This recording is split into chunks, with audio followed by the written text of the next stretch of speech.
Welcome back learners. Every big change starts with a small steps. जैसे आप इस image में देख सकते हैं, एक स्मॉल सीड डेली वाटरिंग करने से एक बिग ट्री में चेंज हो जाता है। सिमिलरली आपके रेगुलर एफर्ट्स चाहे छोटे छोटे ही क्यों ना हो, एक दिन आपको सफलता की ऊंचाइयों तक जरूर ले जाएंगे। Success does not come overnight but over time. चलिए दोस्तों, आज हम लोग न्यू टॉपिक स्टार्ट करेंगे और ये टॉपिक होगा क्लास 10th का चैप्टर 2 पॉलिनोमियल्स।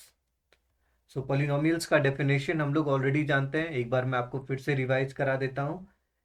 पॉलिनोमियल्स का डेफिनेशन क्या होगा? Expression in one variable having all non negative integral powers.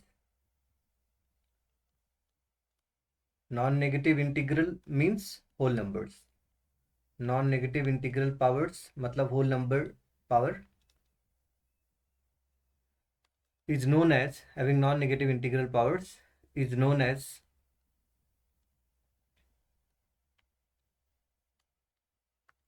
polynomials, and highest power of highest power of one sec and highest power of polynomial is known as degree of polynomial. तो ये आपने class 9th में already सीख भी रखा है कि expression polynomial क्या होता है। ऐसा एक्सप्रेशन जिसमें एक टाइप का वेरिएबल और उसका पावर होल नंबर हो, उसे हम लोग क्या बोलते हैं? पॉलिनोमियल। और इसकी हाईएस्ट पावर को हम लोग बोलेंगे डिग्री। ओके। अब अगर किसी भी पॉलिनोमियल की डिग्री 1 है तो उसको हम लोग बोलते हैं लीनियर पॉलिनोमियल। अगर डिग्री 1 है दोस्तों तो उसको क्या बोलेंगे हम लोग? Linear polynomial. जैसे लीनियर पॉलिनोमियल का एग्जांपल हम लोग क्या लिख सकते हैं? मान लो एग्जांपल हमने लिख दिया 2x+3, तो आप देख सकते हैं इस पॉलिनोमियल में x का मैक्सिमम पावर कितना है? 1 है, तो इसको हम बोलेंगे लीनियर पॉलिनोमियल। इसी तरीके से अगर डिग्री 2 है पॉलिनोमियल की, तो डिग्री 2 होने पर ऐसे पॉलिनोमियल को हम लोग बोलते हैं क्वाड्रेटिक पॉलिनोमियल। एग्जांपल में कोई भी ले लो, जैसे 2x² + 3x + 1। आप देख सकते हो इसका मैक्सिमम पावर 2 है, इसलिए हमने कहा इसकी डिग्री कितनी है? 2 है।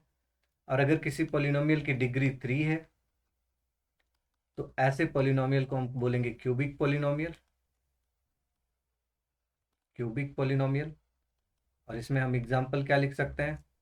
x³ + 3x² + 2x + 1। तो सिमिलरली जैसी डिग्री होगी उसी टाइप का पॉलिनोमियल बनता चला जाएगा। क्लियर? आपको ये तीन तो मेनली याद रखने, इसके अलावा एक और याद रखना, अगर किसी पॉलिनोमियल की डिग्री 0 है तो ऐसे पॉलिनोमियल को हम लोग बोलेंगे कांस्टेंट पॉलिनोमियल। या ऐसे भी पूछा जा सकता है आपसे कि कांस्टेंट पॉलिनोमियल की डिग्री कितनी होगी, then you will say constant polynomial की डिग्री कितनी होती है? 0। एग्जाम्पल में कोई भी नंबर ले लो, जैसे 2 रख लेते हैं, पाई रख लेते हैं, 5 रख लेते हैं, आइलर नंबर रख लेते हैं, ये सब कॉन्स्टेंट्स हैं। तो इन सब की डिग्री 0 होगी, क्योंकि 2 को आप लिख सकते हैं 2 × x⁻⁴। तो देखो x का मैक्सिमम पावर 0 है, इस वजह से इसको हम बोलेंगे कांस्टेंट पॉलिनोमियल। पाई तो आप जानते हैं 3.1415।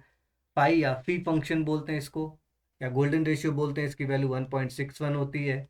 ई ई का वैल्यू आइलर नंबर या यूलर नंबर बोलते हैं 2.71 समथिंग, ऐसे इनफाइनाइट तक जाके non terminating and non repeating expansion होते हैं सब। मतलब इन सबको हम इरेशनल नंबर भी बोलते थे।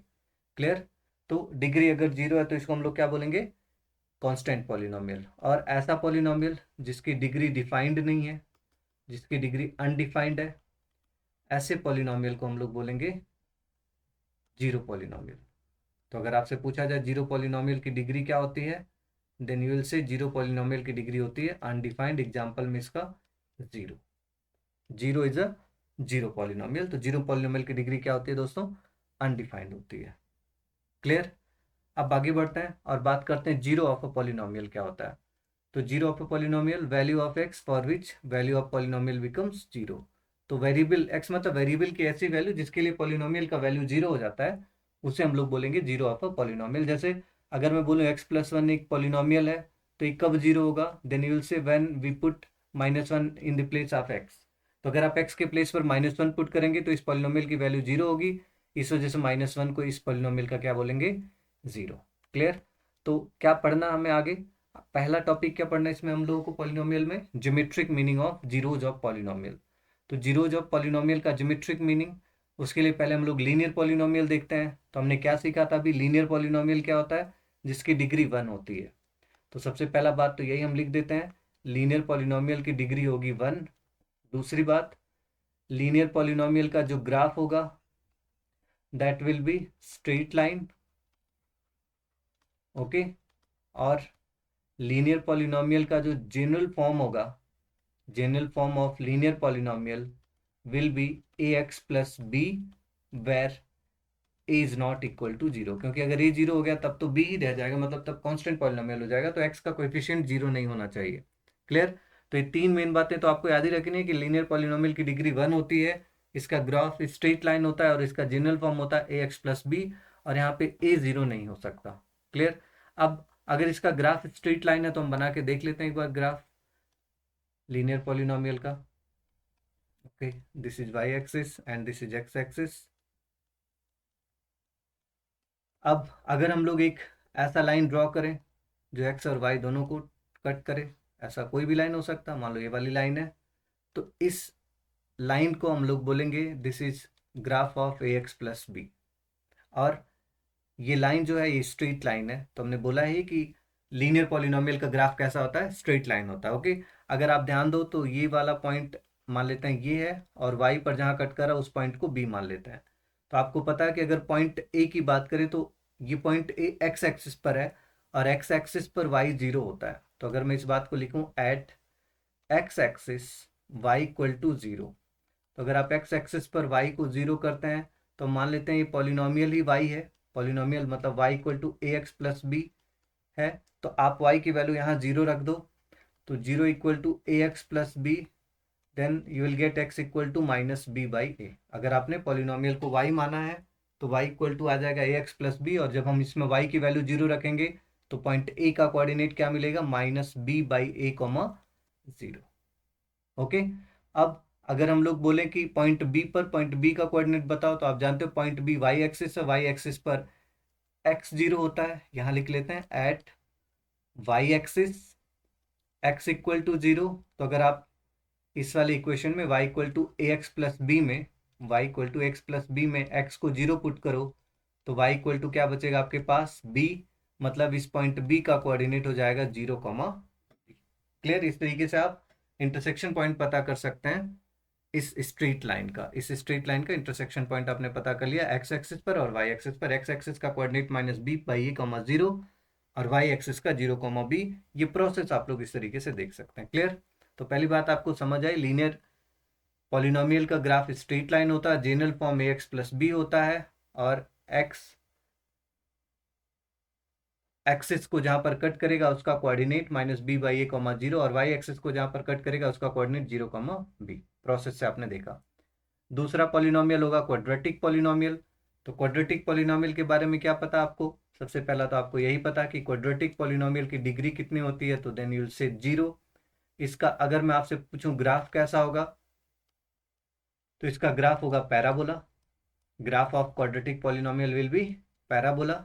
और फिर इसका जो जनरल इक्वेशन होगा या जनरल फॉर्म जो होगा that will be y equal to A x square plus b x plus c, और यहाँ पे a को जीरो नहीं रखना है। ओके, a जीरो नहीं हो सकता, क्योंकि a जीरो हो जाएगा तो एक्स स्क्वायर रह ही नहीं जाएगा, फिर क्वाड्रेटिक कैसे बनेगा?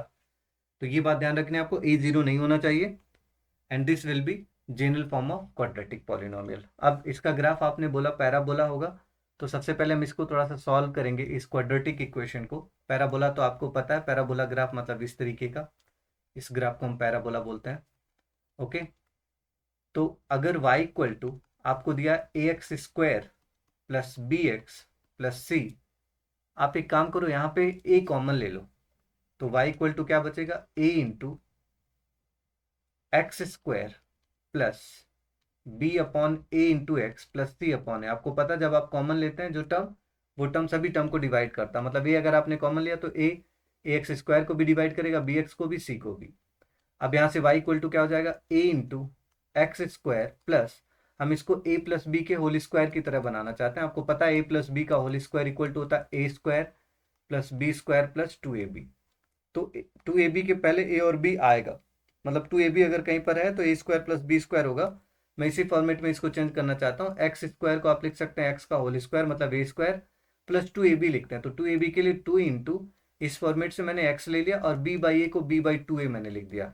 ऐसा लिखने से दोस्तों देखो 2 से 2 कैंसिल होकर यही सेम चीज रह जाएगा, मगर मैं इसको 2ab के फॉर्म में बनाना चाह रहा था, इसलिए 2 into X into B by 2a हो गया। मतलब इसमें a की जगह पर x है और b की जगह पर b बाई 2a है, तो a स्क्वायर प्लस 2ab तो मिला, प्लस b स्क्वायर अलग से होना चाहिए, तो हम b बाई 2a का होल स्क्वायर ऐड कर लेते हैं और b बाई 2a का होल स्क्वायर माइनस कर लेंगे, लास्ट में plus c by a। Clear. अब देखो क्या होगा, यहां से आप कह सकते हैं y equal to A into x square plus 2ab plus B square will be A plus B का होल स्क्वायर, मतलब इतना सा टर्म, ये वाला term will become x plus B by 2a whole square plus, मैं पहले plus वाला term लिख लेता हूँ c बाई ए, उसके बाद माइनस वाला term minus B square upon 4a square. Now क्या मिलेगा अब हमको, y equal to A into x plus B by 2a का होल स्क्वायर प्लस, यहाँ पे आप 4a स्क्वायर एलसीएम ले लो और आपको यहाँ पे मिल जाएगा 4ac माइनस बी स्क्वायर। अब a का मल्टीप्लाई कर लो तो y equal to A into x plus B by 2a का होल स्क्वायर, फिर इस a का मल्टीप्लाई दूसरे वाले टर्म में होगा और क्या, plus a into 4ac minus B square upon 4a square. एक a से एक a कैंसिल हो गया और you can see here y equal to A into x plus B upon 2a का होल स्क्वायर, और यहाँ से आप क्या करो, माइनस कॉमन ले लो। यहाँ से अगर आप माइनस कॉमन लोगे तो minus B square minus 4ac upon में रह जाएगा 4a। अब बी स्क्वायर माइनस 4ac को हम लोग लेफ्ट हैंड साइड में ट्रांसपोज करेंगे तो y plus B square minus 4ac upon 4a equal to A into x plus B by 2a का होल स्क्वायर। क्लियर। अब हम बी स्क्वायर माइनस 4ac को d मान लेंगे। अगर हम लोग यहाँ पे बी स्क्वायर माइनस 4ac की जगह पर एक वैल्यू पुट कर देते हैं d का मतलब क्या होता है, डिस्क्रिमिनेंट। यहाँ पे d डिस्क्रिमिनेंट का काम करेगा। हम लोग सीखेंगे आगे चल के कि डिस्क्रिमिनेंट कहाँ यूज होता है। अभी के लिए आप बस समझ लो कि इस बी स्क्वायर माइनस 4ac को हम शॉर्ट फॉर्म में डिस्क्रिमिनेंट बोल दे रहे हैं, डिस्क्रिमिनेंट। ओके। अब जहां भी आपके पास बी स्क्वायर माइनस 4ac दिखेगा वहां पे d लिख देना, या उल्टा जहां d दिखेगा वहां बी स्क्वायर माइनस 4ac रख देना। तो क्या बनेगा अभी, y plus D upon 4a equal to A into x plus B upon 2a का होल स्क्वायर। मतलब हमने क्या किया, जो y equal to A x square plus b x plus c था, इसको हमने परफेक्ट स्क्वायर के फॉर्म में चेंज कर दिया, एक्स के फॉर्म में परफेक्ट स्क्वायर बना लिया। ओके। ये पैराबोला का ग्राफ बना देगा। अब इस पैराबोला का दो टाइप का ग्राफ बनेगा दोस्तों। ये तो हमको पता है कि अगर हमारे पास क्वाड्रेटिक इक्वेशन है तो इसका ग्राफ पैराबोला होता है, और ये पैराबोला दो टाइप का होगा। एक तो इस पैराबोला की ओपनिंग अपवर्ड होगी, एक पैराबोला की ओपनिंग डाउनवर्ड होगी। हम दो केसेस कंसीडर कर लेते हैं। ये पूरी बात आप लोगों को समझ आ गई होगी कि इक्वेशन कैसे हमने बनाया। इस इक्वेशन का प्रोसेस ध्यान रखना, और ये वाला प्रोसेस भी एक बार याद रख लेना आप लोग कि कैसे परफेक्ट स्क्वायर बनाते हैं। तो मैंने क्या बोला, यहाँ पे दो केसेस बनेंगे।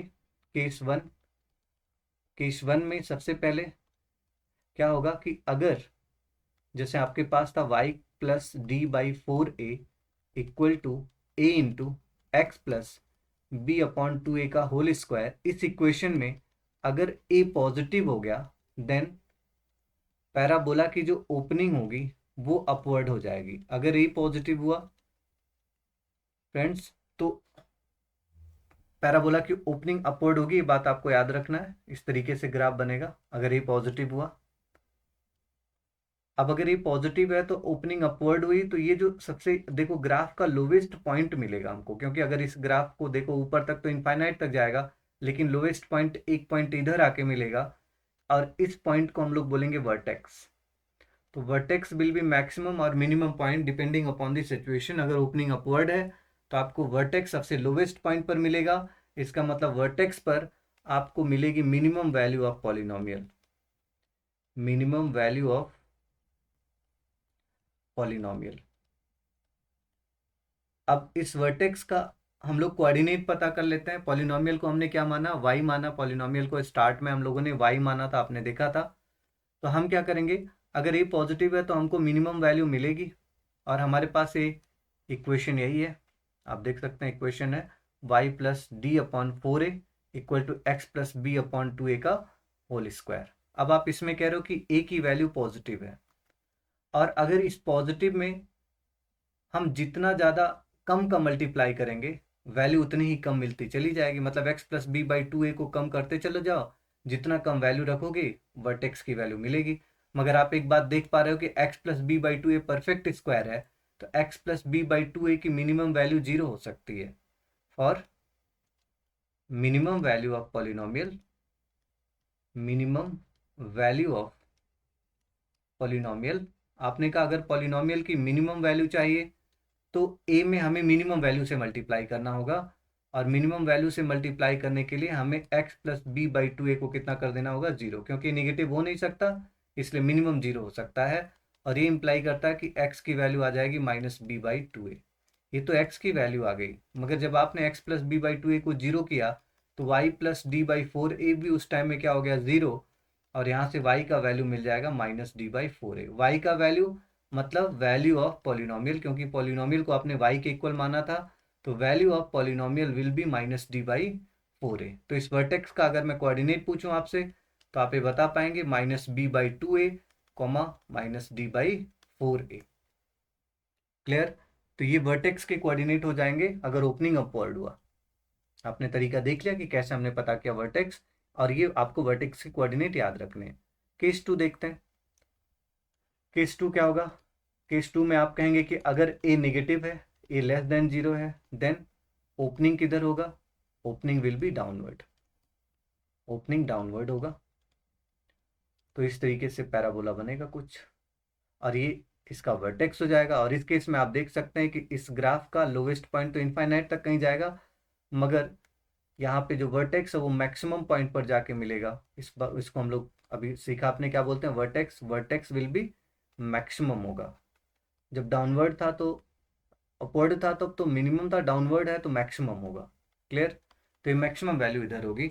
अभी क्या देखा था आपने equation, y plus D upon 4a equal to a into x plus B upon 2a का होल स्क्वायर। आप यहाँ बोल रहे हैं a नेगेटिव है और आपको मैक्सिमम वैल्यू चाहिए। मैक्सिमम वैल्यू के लिए नेगेटिव में जितने कम का मल्टीप्लाई करेंगे उतना ही ज़्यादा मैक्सिमम हो जाएगा, क्योंकि आप सोचो जैसे ये वैल्यू बढ़ेगी, मान लो ये वैल्यू कल को 3 है, तो अगर a नेगेटिव है तो -1 इंटू 3 -3 होगा। कल को अगर मैं इस वैल्यू को और कम करूँ 2 तो ये -2 हो जाएगा। ऐसे इस वैल्यू को जितना कम करेंगे y की वैल्यू उतना ही कम होती जाएगी, y की वैल्यू उतना ही ज़्यादा होती जाएगी। समझ रहे हो? जैसे मैं ये कह रहा हूँ कि a की वैल्यू -1 है, अगर आप इसको कम रख रहे हो, मान लो 3 रख लिया, तो आपने कहा -3 मिला। इसको थोड़ा और कम रखो, 2 रख लिया, तो -1 इंटू 2 कितना मिला, -2 मिला। तो ये वैल्यू ज़्यादा हो रही है ना, देखो -3 से -2 ज़्यादा हो रहा है। अगर इसको 1 रखोगे तो -1 इंटू 1 -1, -2 से भी ज़्यादा। अगर इसको 0 रखोगे तो देखोगे सबसे ज़्यादा मिलेगा। इसका मतलब अगर हमें वैल्यू ऑफ पॉलिनोमियल मैक्सिमम चाहिए, then we should put here x plus B by 2a as much as minimum. अब आप जानते हैं x plus B by 2a minimum से मिनिमम कितना हो सकता है, 0 हो सकता है। मतलब x plus B by 2a को 0 रखेंगे तो यहाँ से x की वैल्यू आ जाएगी -b/2a। और अगर आपने x plus B by 2a को 0 रखा तो y plus D upon 4a भी 0 होगा। और अगर y plus D upon 4a 0 हुआ तो y की वैल्यू हो जाएगी -d अपॉन 4a। मतलब इस केस में भी वर्टेक्स के कोऑर्डिनेट मिलेंगे -b/2a -d/4a। और आपको ये पता होना चाहिए -d/4a बताएगा वैल्यू ऑफ पॉलिनोमियल, और माइनस बी बाई टू ये बताएगा कि एक्स की किस वैल्यू पर मैक्सिमम या मिनिमम है। चलो एक क्वेश्चन कर लेते हैं इस पर बेस्ड। जैसे मान लो एक क्वेश्चन आपसे पूछ लिया जाए, find maximum value of minus x square plus x minus one and also find at which value of x it will be maximum। तो आपसे कह रहा सबसे पहले तो आप मैक्सिमम वैल्यू पता करो और कौन से वैल्यू पर ये मैक्सिमम होगा ये भी पता करो। तो ये तो साफ साफ दिख रहा है। अगर हम इसका सोल्यूशन लिखें तो यहाँ पे दिख रहा a की वैल्यू -1 है और -1 मतलब क्या, लेस देन 0 है। तो अगर लेस देन 0 है तो ऑब्वियस बात है हमें वैल्यू ऑफ पॉलिनोमियल क्या मिलेगा, मैक्सिमम। तो a की वैल्यू तो -1 हो गई, b की वैल्यू मतलब x का कोएफिशिएंट 1 हो गया और c मतलब कांस्टेंट टर्म -1 हो गया। अब आप d पता कर लें क्योंकि फंक्शन की वैल्यू पूछ रहा है, मतलब पॉलिनोमियल की मैक्सिमम मिनिमम वैल्यू पूछ रहा है। d क्या होता है, b स्क्वायर माइनस 4ac।